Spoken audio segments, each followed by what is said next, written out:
PM Modi आज हिमाचल की जनता का धन्यवाद करेंगे।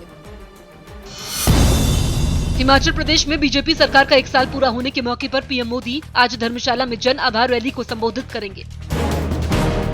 2019 लोकसभा चुनाव के लिए तीसरे मोर्चे की कवायद में लगे तेलंगाना के सीएम के चंद्रशेखर राव की अखिलेश यादव ने तारीफ की।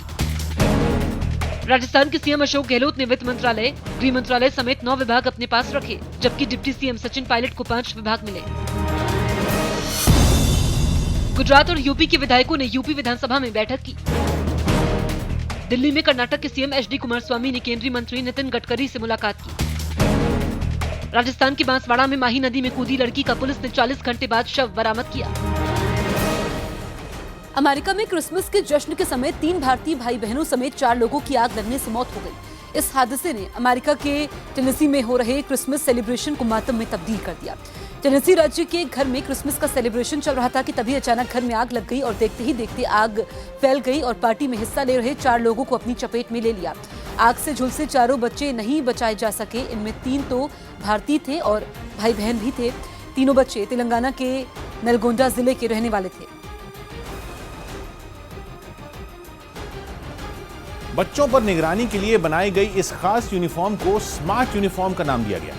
इस यूनिफॉर्म में एक चिप लगी है जिसमें छात्र से जुड़ी सारी जानकारी दर्ज होगी। स्मार्ट यूनिफॉर्म के साथ ही स्कूल के गेट पर एक स्मार्ट स्कूल एंट्रेंस सिस्टम भी लगाया जाएगा, जिसमें बच्चों की सभी जानकारियां दर्ज होंगी और एक कैमरा भी लगा होगा। जैसे ही बच्चा स्कूल पहुंचेगा, गेट पर लगा कैमरा बच्चे का चेहरा डेटाबेस से मिलाएगा और ड्रेस में लगी चिप के जरिए बच्चे की जानकारी रिकॉर्ड कर लेगा।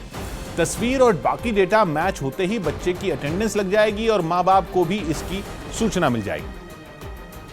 अगर बच्चा छुट्टी के वक्त से पहले स्कूल से बाहर जाता है तो भी स्मार्ट यूनिफॉर्म की तकनीक गेट पर लगा अलार्म बजा देगी। निगरानी के अलावा स्मार्ट यूनिफॉर्म में कई और सुविधाएं भी हैं। मसलन इसी यूनिफॉर्म के जरिए बच्चे कैशलेस खरीदारी कर सकते हैं और पढ़ते वक्त अगर बच्चे को नींद आ जाए तो भी स्मार्ट यूनिफॉर्म से खबर टीचर तक पहुंच जाएगी। चीन के कुछ प्रांत ऐसे हैं जहां स्कूलों ने इस तरह की स्मार्ट यूनिफॉर्म का इस्तेमाल शुरू कर दिया है। ऐसे स्कूलों का दावा है कि तकनीक की मदद से स्कूल में बच्चों की अटेंडेंस में बढ़ोतरी हो रही है। असम की एआईयूडीएफ पार्टी के अध्यक्ष बदरुद्दीन अजमल एक पत्रकार के सवाल पर भड़क गए। बदरुद्दीन ने पत्रकार को सिर फोड़ने की धमकी दी। बदरुद्दीन यही नहीं रुके, उन्होंने पत्रकार को अपशब्द भी कहे। पत्रकार ने बदरुद्दीन अजमल से गठबंधन को लेकर सवाल किया था, जिसके बाद बदरुद्दीन अजमल माइक झटक कर खड़े हो गए और अपना आपा खो दिया।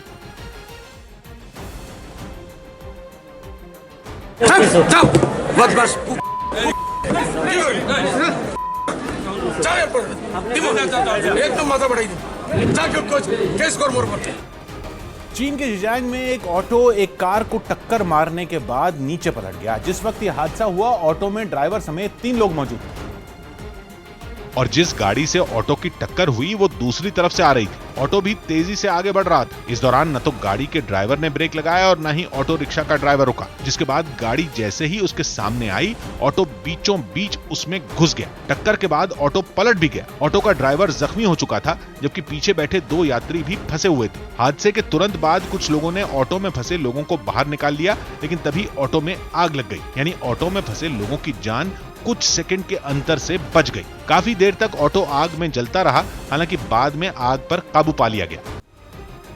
यूपी के अमरोहा में लकड़ी और शीशे का सामान बनाने वाली एक फैक्ट्री में भीषण आग लग गई। आग में 6 मजदूरों के फंसे होने की वजह से देर रात हड़कंप मच गया, जिसके बाद मुरादाबाद से भी दमकल की गाड़ियों को आग बुझाने के लिए बुलाया गया। रात करीब 11 बजे आग बुझाने का काम शुरू किया गया। 6 घंटे की कड़ी मशक्कत के बाद आग पर काबू पा लिया गया। फंसे 6 मजदूरों को भी सुरक्षित निकाला गया।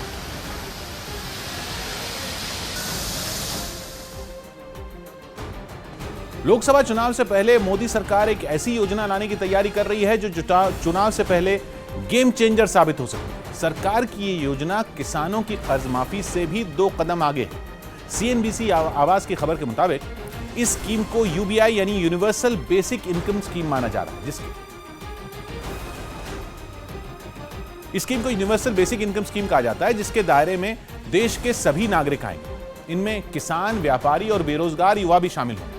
सरकार 0 इनकम वाले सभी नागरिकों के बैंक खातों में एक तयशुदा रकम सीधा ट्रांसफर करेगी। 0 इनकम वाले नागरिकों का मतलब साफ है कि वो नागरिक जिनके पास कमाई का कोई जरिया नहीं है। CNBC आवाज की खबर के मुताबिक किसानों के लिए सरकार एक अलग स्कीम लाने पर भी विचार कर रही है, जिसके तहत कम कीमत पर फसल बेचने वाले किसानों के नुकसान की भरपाई की जाएगी। नुकसान की भरपाई के लिए जो भी रकम दी जाएगी वो सीधे किसानों के बैंक खाते में ट्रांसफर की जाएगी। खबर के मुताबिक प्रधानमंत्री कार्यालय में जल्द ही अलग अलग मंत्रालयों की बैठक होगी ताकि जल्दी से जल्दी स्कीम का खाका तैयार किया जा सके। गुजरात के राजकोट में भीड़ भाड़ वाले एक बाजार में गैस के कुछ गुब्बारों में अचानक धमाका हो गया। गुब्बारों के फटने से बाजार में अफरा तफरी मच गई और अचानक धमाका होने के बाद लोग डर कर इधर उधर भागने लगे। घटना के वीडियो में दिखा कि बाजार में एक दुकान के बाहर एक गुब्बारे बेचने वाला आदमी खड़ा था, जिसके पास कई गुब्बारे थे। एक महिला उससे गुब्बारे खरीद रही थी और लोग भी वहां से गुजर ही रहे थे। तभी अचानक गैस के गुब्बारों में